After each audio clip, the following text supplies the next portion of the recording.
Before we were supposed to get married, I talked Leo into going on a sort of pre-honeymoon trip with me to France. It was something I was really looking forward to, a chance for us to connect before the big day. But right after our plane landed at the international airport, he got a call. He turned to me and said that his childhood friend Clara was drunk at a bar and needed him. Just like that, he left. He left me, a person who doesn't speak a word of French, all alone on the streets of a city I'd never been to. I was in a completely unfamiliar place, surrounded by a language I didn't understand, and I quickly got lost. To make things even worse, while I was trying to figure out where I was, a homeless man grabbed my suitcase and ran off with it. I ended up at the police station, feeling completely disheveled and trying to file a report. It was there, in that moment of chaos and distress, that I happened to see a social media post from Clara. It was a picture of her fingers intertwined with a man's, and I knew instantly it was Leo's hand. The caption read, "Someone who loves you wouldn't bear to leave you lonely, always rushing to your side the moment you need them most." That was it for me. I gave up. Without a second thought, I blocked Leo's number and officially called off our wedding in my head. He had left me with just one sentence: "Clara needs me."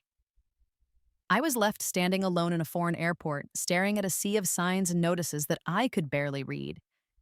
Even though I was angry, a small part of me was also worried that something serious might have happened to him, so I stopped myself from starting a fight right then and there.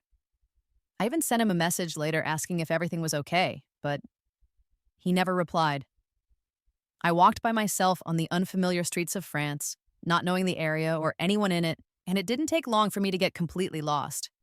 As if that wasn't bad enough, a man came out of nowhere and snatched my suitcase right off the street. The police were called and they took me to the station, but the language barrier made it impossible to communicate.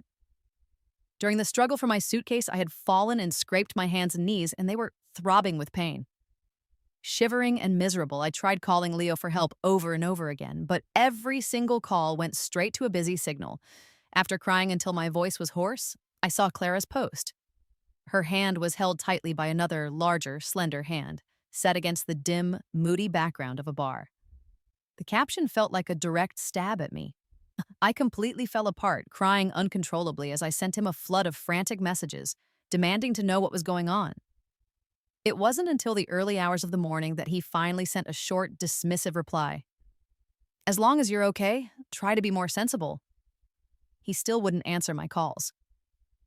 It never seemed to cross his mind that I, alone in a foreign country, also needed support and companionship. I was struggling with my broken English just to do simple things like buying a bottle of water. My heart felt like it had turned to ice. Without any more hesitation, I blocked his number. I spent the next few days holed up in my hotel room, just trying to recover from the whole ordeal, until the day before my flight back home. That's when Leo called. He didn't say a word about me blocking him. He just said he would pick me up from the airport tomorrow. It was just like every other argument we'd ever had. He would completely ignore the main problem and treat our issues with a cool indifference, as if pretending the conflict didn't exist would magically allow us to go on together peacefully. In the past, I would have used this as an opportunity to let it go and make up. But this time, I just felt numb. During those days alone in a foreign country, I had decided that I needed to seriously reevaluate our relationship. Still, I felt like some things were better said in person, so I just confirmed the airport pickup time with him. Right before we hung up, he surprised me by saying good night. I didn't say it back, I just ended the call. Before I went to sleep, I unblocked his number. After a long flight of more than 10 hours, it was already late at night when I landed back in my home country. I had lost all my luggage, so I was only wearing a thin, short-sleeved shirt. The night air was damp and cold, and I stood in the airport waiting area, hugging my arms and shivering. Taxi drivers kept passing by, asking me where I was going. Each time, I told them someone was coming to pick me up. But after waiting for almost an hour, my phone was still dark. Not a single message. "Miss, just let me take you home," a driver said, rolling down his window. He had already made 3 trips and seen me still standing there. "It's almost on. Whoever was supposed to get you probably isn't coming." My hope finally faded. I stepped forward and opened the car door. Let's go, I said. By the time I got home, the sky was already getting light. The driver was worried I might get sick from the cold and dropped me off right at my building's entrance. The entire ride home, my phone had stayed silent. My heart felt completely dead. I didn't bother sending Leo a message. I just blocked him again and called my friend Julia, who was also my wedding planner. All wedding arrangements are suspended, I told her. Suspended? Did you two have a fight on your trip? She asked. I'll get my husband to talk to Leo. How can he upset his future wife right before the wedding? Julia had no idea that Leo had ditched me in a foreign country to be with his childhood friend, so she was still joking. I managed a weak smile and didn't explain, just asking, has the candidate for the company's advanced study program been finalized? Julia sounded surprised. We both worked as wedding planners, though I was in marketing and she was in design. Her uncle was the head of our company, and she had been the one to strongly recommend me for the study program. That project requires a 2-year overseas business trip, she said. The company thinks you're the most suitable candidate and they tried to get you to stay, but aren't you getting ready for your wedding with Leo? Julia had always thought it was a shame I was giving up the opportunity, but she knew I couldn't let go of Leo, so no one had tried to change my mind. Hearing her say that sent a sharp pain through my chest. Everyone could see that I couldn't let go of him. After all our years together, I had made him the center of my world. Every birthday wish I made was about building a future with him. Julia used to tease me, saying I had a classic case of a can't live without Leo love-struck brain. I never denied it. There was a time when my whole world did revolve around him, and yet he couldn't even handle something as simple as picking me up from the airport at night. I don't want to get into the reasons. I'm just really tired, I said softly. I've decided to go. Julia was quiet for a moment. All right, she finally said. I'll submit the application for you tomorrow. Actually, you and Leo have such a stable relationship. It's just a 2-year business trip. It's not a big deal. I slept for the entire next day. Leo didn't come home until the following evening. I had just woken up and was sitting at the dining table eating a bowl of noodles. It was a simple meal, just noodles and a clear broth with a poached egg. Did you come back by yourself? He asked as he walked over to me, a frown on his face. He actually seemed angry. I looked up at him with an indifferent expression, finding his reaction almost funny. I put down my chopsticks and answered calmly, shouldn't I have come back on my own? He seemed taken aback by my response, his expression faltering. I went to the airport to pick you up, but you weren't there, he said, his voice rising. I messaged you, but you didn't reply. Do you know how worried that makes people? I sneered on the inside. He wasn't worried when I was left alone in a foreign country. He didn't even ask when I was waiting for him in the cold wind. But now that I'm sitting here peacefully eating noodles, he has the nerve to act like I made him worry. Suddenly, I felt absolutely no attachment to this man. It was like 5 years of feelings just evaporated in an instant. I waited for you for almost an hour, but you didn't show up, I explained calmly. I figured you must be busy, so I didn't want to bother you. Leo paused, his lips pressing into a tight line, as we stared at each other in silence. I suddenly lost my appetite. I lowered my eyes and was about to go to the bedroom when he grabbed my arm. Maya, can you stop being so petty? Last night, Clara had a stomachache, and I had to take her to the hospital. That's why I was late. Just be more understanding. I completely understand you, I said, cutting him off and forcefully pulling my arm away from his grasp. She's like your little sister. After she lost both her parents, she fell into a deep depression. She often turns to alcohol and ends up hurting herself. I smiled, ignoring his increasingly dark expression, and nodded. I understand. She needs you the most. I turned to walk toward the bedroom with a look of complete indifference, but it seemed like Leo was determined to have this fight today. Maya, can't you just talk to me properly? I know you're angry that I'm too nice to Clara, but I've told you before, I only see her as a little sister. Since when do you come running every time an unrelated little sister calls? Since when do you share a cup of milk tea and a bowl of food and hold hands so intimately with a so-called little sister? I couldn't be bothered to argue about it. We had fought over this same issue countless times, and he had made countless empty promises. Clara was like a fishbone stuck in our relationship, not fatal, but a constant source of irritation. I came back to my senses, glanced at him indifferently, and nodded. As long as you're happy with it. I was still jet lagged and completely exhausted, so I didn't pay any attention to his reaction. I just went back to the bedroom and lay down. As I closed my eyes, I heard the front door slam shut. I frowned, but ignored it. The man was unbelievable. When we argued, he demanded my understanding. Now that I was being understanding and not asking questions, he was the one acting crazy. For the next few days, it felt like he was intentionally giving me the cold shoulder. He didn't come home, and he didn't call. Of course, since I had blocked him, I wouldn't have received any messages from him anyway. I spent those days focused on getting everything sorted out for my studies abroad. One day, as I was leaving the office after work, I saw his car parked by the side of the road.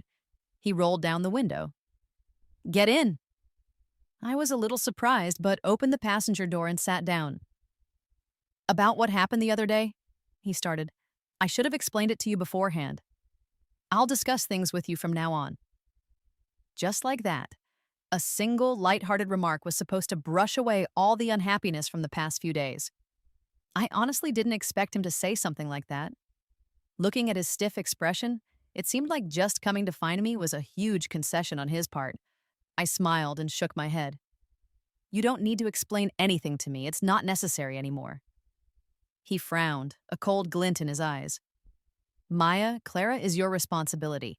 How you handle your relationship with her is not for me to interfere with," I said calmly. I meant that I shouldn't interfere because I no longer cared about their affairs, but Leo clearly misunderstood. When he heard me say that, his frown relaxed and he started the car. His tone softened. "It's good that you understand. We're the ones who are going to spend our lives together. As my wife, you should give me enough trust." He held the steering wheel, driving onto the main road, and said more to himself than to me. "Maya, we've both been really busy.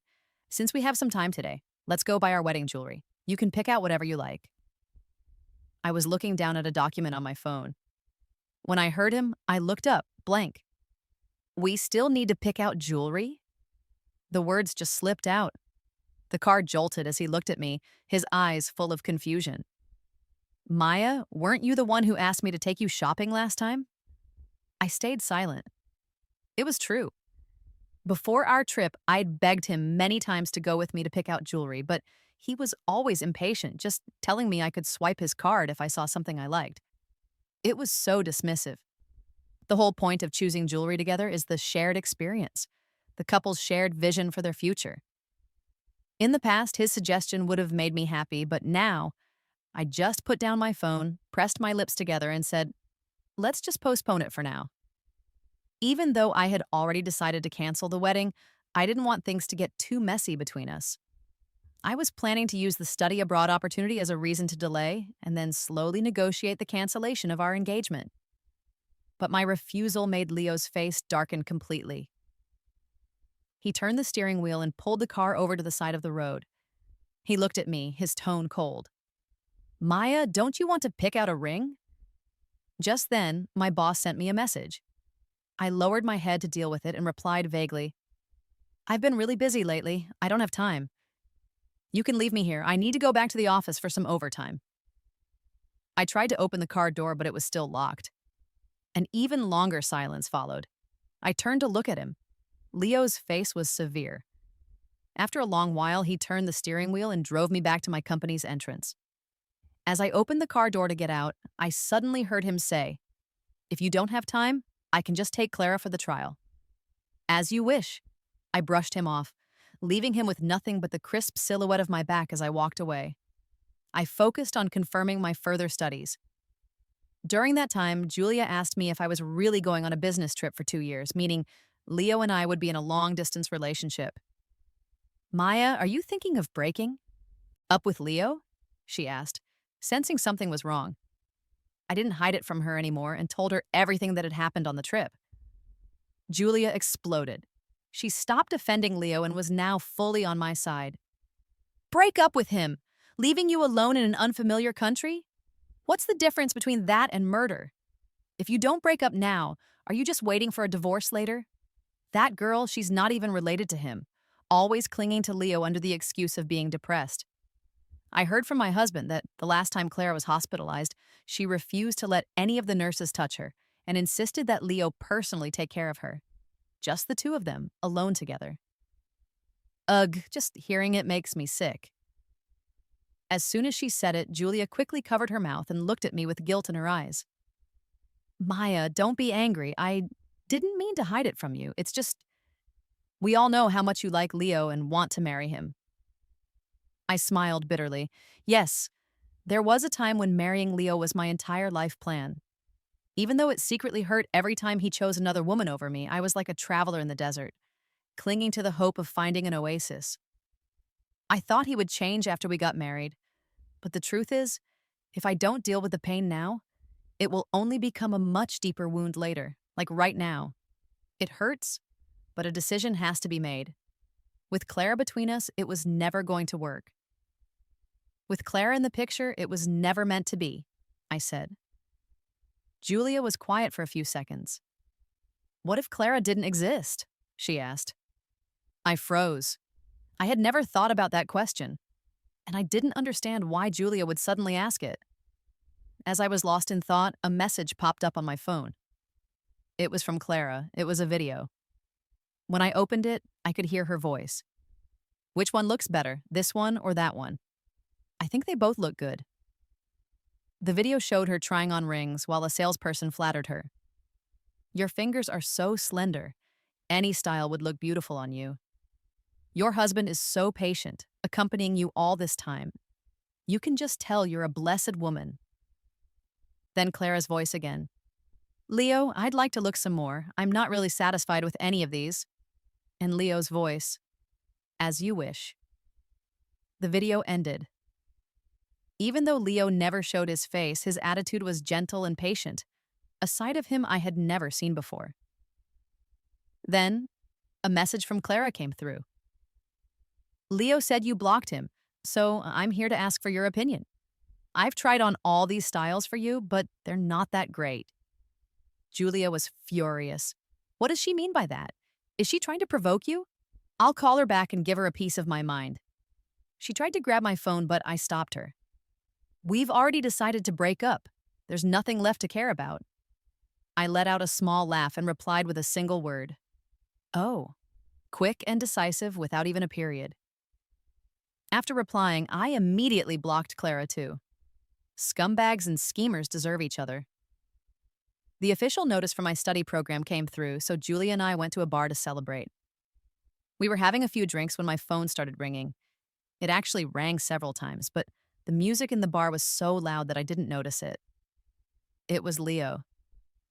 We picked the ring together, he said. I froze, not out of joy, but surprise. His recent behavior was so unlike him.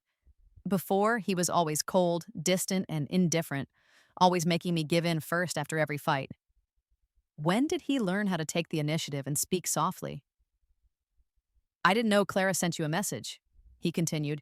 It was a misunderstanding by the salesperson. I clarified it with them right away.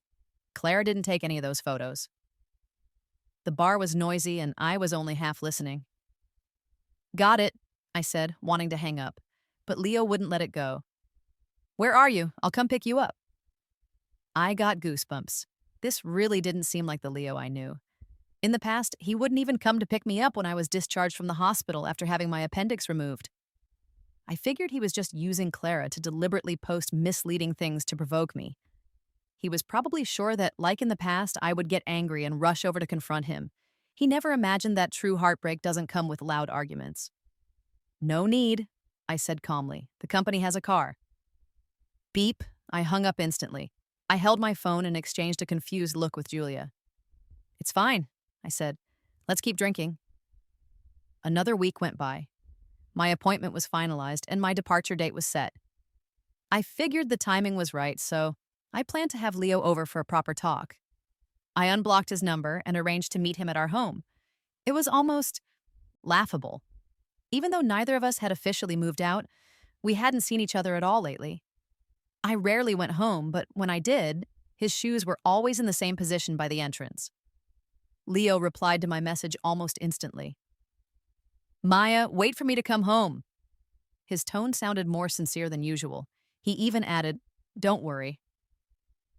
I stared at my phone, a little bewildered, but didn't reply and just turned off the screen.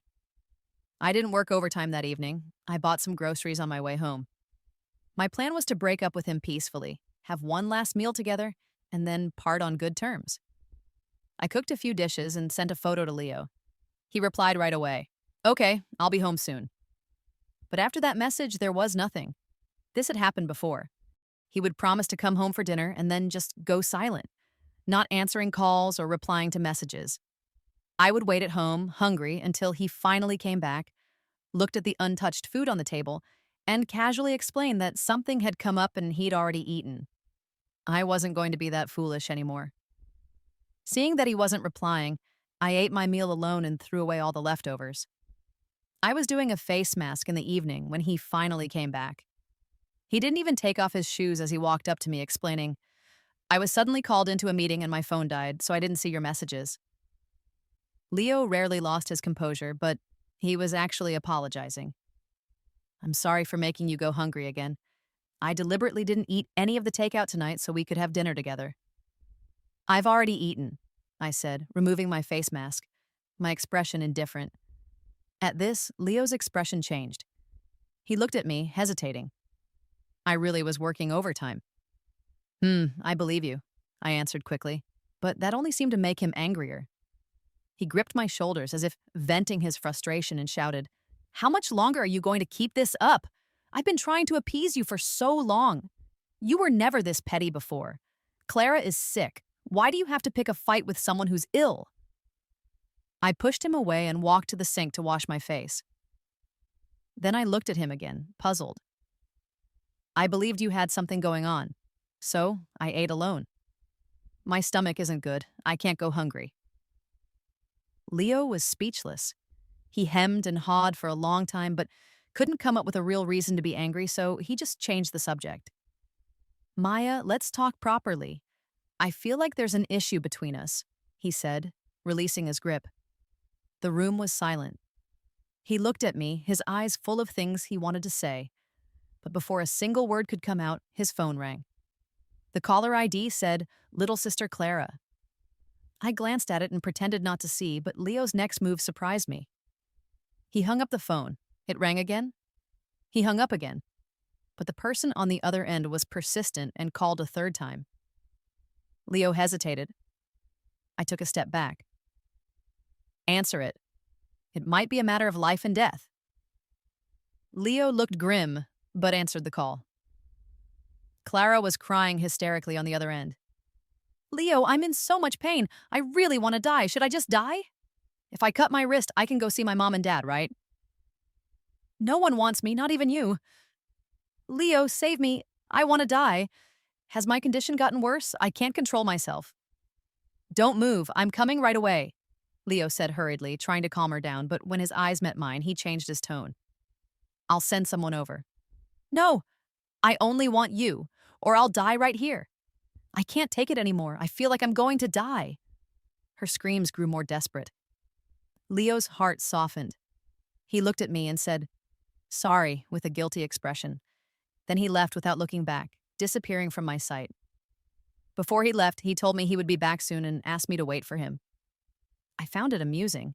What made him think I would still believe his promises? Rolling my eyes, I went back to my dressing table, finished my skincare routine, and went straight to bed. I slept soundly until morning. As for Leo, an almost expired fiancé, he should be treated like trash, sorted and tossed into the garbage bin. When I woke up the next morning, Leo hadn't returned, but I had a new text message on my phone. The message was a photo of a man and woman kissing passionately, unable to pull themselves apart. The man's profile was unmistakably Leo's, and the woman was Clara. I felt sick to my stomach. It wasn't anger, it was pure nausea.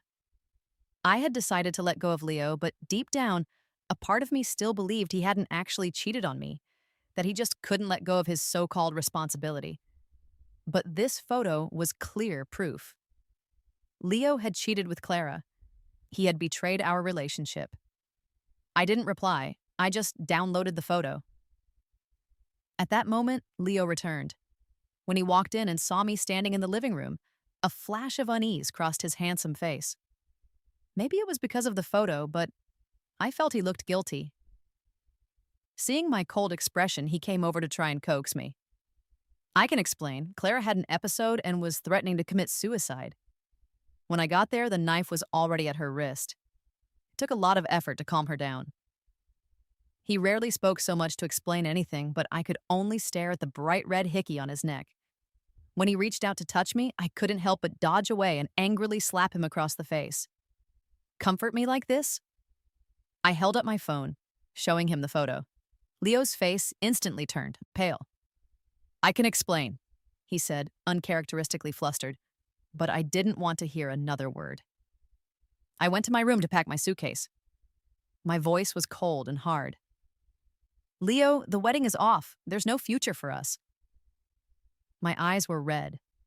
I never imagined things would end in such a decisive, ugly way.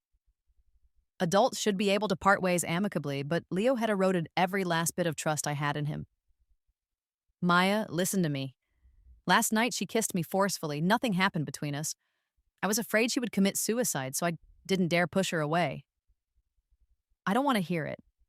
Our problems are bigger than just this, I said, trying to walk out with my suitcase, but he was stronger than me. I couldn't get past him. I slapped him again. He took the hit without resisting. Maya, I swear there's nothing between us. If you don't like me being in contact with her, I'll keep my distance from now on. Please don't leave, okay? I called the police. I told them Leo was illegally detaining me. Things got really ugly after that. Both sets of our parents showed up. After they heard the whole story, his parents scolded Leo right in front of me and then pulled me aside to apologize with awkward smiles. Leo's mother even swore on his behalf that he would never mistreat me again. But my mom wasn't having any of it. We have zero tolerance for things like this, she said. If our children are meant to be, we'll support them. If not, we only have one daughter, and we won't let her suffer, my father added. Leo's parents started to panic. In-laws, the wedding invitations have already been sent out. How can you just call it off like this? What will happen to both our families' reputations? Hearing them say that made my parents even angrier. What are you talking about? Your son cheated and you still expect our daughter to swallow her pride and save face for you? Maya, let's go. We only have this one precious daughter, and we won't sacrifice her happiness for the sake of pride. The two families parted on bad terms. Leo's mother tried to arrange several meetings with me, but I kept putting her off. My parents had already called all our relatives and told them the wedding was canceled. Leo kept trying to find me, waiting downstairs at my company. When I ignored him, he started calling me from a colleague's phone, begging me to give him another chance. But I didn't want to listen, and I didn't have time to. I was leaving the country in a month for a 2-year training program, but Leo wouldn't give up. He somehow found out about my plans to go abroad and intercepted me before I could leave. Maya, I'm begging you. Just come with me to one place. You'll understand when we get there. I truly can't live without you, he pleaded, kneeling on the ground, a complete mess and nothing like his former self. In the end, I softened and agreed to go with him just to see what he was up to. Before I got into his car, I sent a message to the police with my location just in case. I was surprised when we arrived at a hospital. In one of the rooms, Clara, who had apparently been calmed down, was sound asleep. Why did you bring me here? I asked coldly.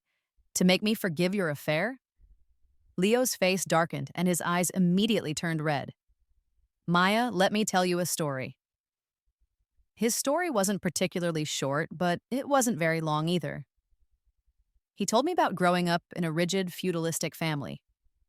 Both his parents were highly educated people who always felt they hadn't achieved enough, so they projected all their hopes and dreams onto him. From the time he was a toddler, he was enrolled in bilingual education. At 3, he learned piano. By 5, he was learning German, along with advanced math, robotics, and programming. The constant pressure gradually created a rebellious streak in him. In high school, he seemed to deliberately do the opposite of what was expected of him. He tried everything that wasn't illegal.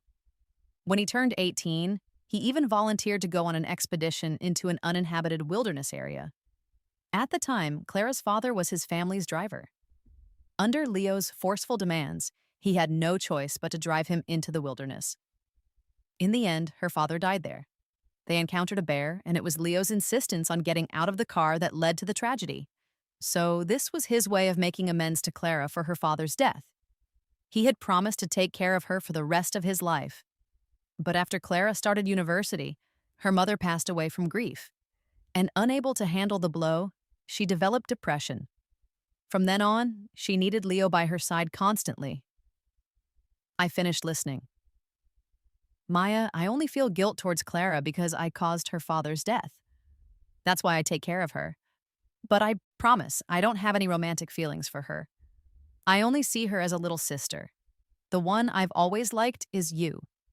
It's been for so long, since before you even knew. Leo liked me. I was completely confused. We had been together for 5 years, and everyone just assumed I was the one who was madly in love with him, while he treated me with a terrifying indifference. And now he was saying he had liked me all along. Perhaps my expression was too skeptical. His face darkened, and he licked his chapped lips, saying bitterly, "Do you remember during high school on a rainy day you gave a strange boy an umbrella?" His words brought the memory back. One day after school, it was pouring rain. Everyone was running for cover, but there was this one unfamiliar boy just standing motionless under a utility pole. He looked so pitiful. That was right after I had been rescued from the wilderness, Leo continued, his eyes filled with nostalgia. He instinctively reached out to touch my face, his voice choking up. At that time, everyone blamed me. My parents were so disappointed in me, they basically stopped caring about what I did. Every single day was torture. I even thought that since no one cared about me, I might as well just die. It was you who gave me that umbrella. You made me feel like someone still cared about me. He said that afterward, he started secretly paying attention to me, and when I confessed my feelings to him, he could hardly believe it.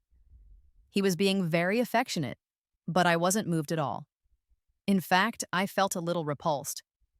You've liked me for many years, so you secretly kept tabs on me and waited for me to confess to you? I scoffed. Is this how you show your love? I used to think Leo just didn't understand love. Now I realized he was just a scum. I raised my hand and knocked his away. I had completely lost my patience. Leo, Clara is your responsibility, not mine. Get the hell away from me and don't let me see you again. Everyone knew that Leo and I had broken up. His life had apparently been pretty miserable since. After 5 years together, we had a lot of mutual friends, and some of them tried to mediate. Eventually, I got tired of the constant persuasion, so I sent the kissing photo to our group chat and told them that if Leo didn't want to destroy the last shred of decency between us, he should tell people to stop bothering me. Leo didn't reply. I didn't care. Soon, it was the day of my flight. As I was waiting in the departure lounge, Leo appeared again. He was clearly dressed up, but his slightly sunken eyes and the faint stubble on his chin betrayed his recent turmoil. He was holding a huge bouquet of flowers. In front of everyone, he walked straight towards me, knelt on one knee, and handed me the bouquet. That night's incident, Clara has already explained to my aunt and uncle that she set it all up deliberately. We really didn't do anything. Maya, I know I was wrong. I've already made things clear with Clara. From now on, I won't contact her again. Can you please give me another chance? He took out a ring box and opened it. The diamond was dazzling. The people around us erupted in enthusiastic cheers, shouting for me to marry him. I just stood there quietly, watching him. For him to go this far, he must have summoned a tremendous amount of courage. After all our years together, this was the first time he had ever expressed his feelings with such passion. But belated affection is cheaper than grass. I took a step back, standing there awkwardly calm amidst the fervent atmosphere. Leo, between us, it's not just about Clara. From the night you abandoned me abroad, when I was helpless at the police station, calling you over and over while you didn't answer, we were completely over then. Leo held the ring with trembling hands, his expression looking as if it might shatter. Our problem is that in this relationship, you only ever care about yourself. You've never treated me as an equal, and I was foolish enough to make you my entire world." I laughed at myself mockingly. He parted his lips, wanting to explain, but he was powerless to refute what I said. The boarding gate had already started checking tickets, and whispers of discussion started to rise from the crowd around us. "Maya, we've been together for 5 years. How can you just end all these years of feelings so easily?" he pleaded, standing up, making one final plea for me to stay. He begged me not to leave, to give him one last chance, promising he would change, that he would learn, that he would make sure I never felt alone again. I dragged my suitcase and walked right past him. "Leo," I said calmly, "we should have ended this a long time ago." The 2 years I spent abroad changed me. I grew up quickly. I was no longer the helpless, scared person I was when I was left alone in a foreign country for the first time. I could travel around Europe by myself and have enthusiastic conversations with new friends. I lived a fulfilling life and kept in touch with my friends and colleagues abroad. Julia would occasionally update me on Leo's situation. "After you left, Clara clung to Leo like crazy. She even moved into his family's house. His parents, naturally, couldn't accept a daughter-in-law like her. After they saw there was no hope for you and Leo, they started trying to find new matches for him. But Clara drove every single one of them away. She would go crazy whenever things didn't go her way, threatening to slit her wrists or jump off a building. The ambulance came to their house several times. His parents couldn't take it anymore and just moved out of their own villa, preferring to turn a blind eye. Apparently, Clara schemed against Leo, got pregnant, and now the two of them are getting married, though there won't be a ceremony." During one of our calls, Julia noticed I was being quiet. "Maya, don't you want to hear about them?" she asked, sounding a little annoyed. I snapped out of it and chuckled. "No, I was just thinking about whether to have hot pot with my boyfriend tonight." 6 months earlier, I had started dating someone new, an Italian guy who was younger than me. He had never tried Chinese food before, but for some reason, he had a stomach for it. After trying hot pot for the first time, he fell completely in love with it. Julia knew this, so when she heard me say that, she was quiet for a few seconds before replying. "Lucky girl, you've got it made." 2 years turned into 3 before I returned home. When I finally went back, I was the general representative for the China region. And with me, of course, was my Italian boyfriend, who had developed a serious taste for Chinese food. This time, the purpose of my return was to discuss our own marriage. The moment he arrived, he insisted on going to eat the most authentic hot pot he could find. I had no choice but to take him to the supermarket to pick out a Chongqing hot pot base. Watching him enthusiastically push the cart ahead of me, I didn't know whether to laugh or cry. It was then that I noticed someone looking our way. I turned and saw Leo. It had been 3 years since we'd last seen each other, and he had changed a lot. He was holding a small child in his arms. He hesitated for a moment before walking over. "Long time no see," he said, taking the initiative to greet me, his tone a bit awkward. I looked at the child in his arms and greeted him calmly. "The child is adorable," I said, offering a polite compliment. But at that exact moment, Clara's figure appeared, pushing a cart into my line of sight. I froze. In just 3 years, she had changed even more. Her hair was dry and yellowish, her eye sockets were sunken, and her figure was somewhat plump. She was wearing a loose t-shirt and looked at me with eyes full of jealousy and weariness. "Tilda, so many hot pot, spicy, spicy, can't decide which one tastes good." My Italian boyfriend came over then, pushing his own cart to pull me along. Seeing him, Leo's face turned even paler. I smiled and nodded at Leo, then left with my boyfriend. "Not very familiar," I told him as we walked away. But as we left, the sound of an argument erupted behind us. "Leo, do you still have feelings for her? I'm your wife now." "Stop being crazy, you'll scare our daughter." "Leo, you're disgusted by me, aren't you? I became like this because I gave birth to your child. If you dare betray me, I'll kill you." "Stop messing around." The argument grew more and more heated. Without turning back, I just said to my boyfriend, "Tonight, we're having a 2-flavor hot pot." Time flows quietly, moving forward in peace.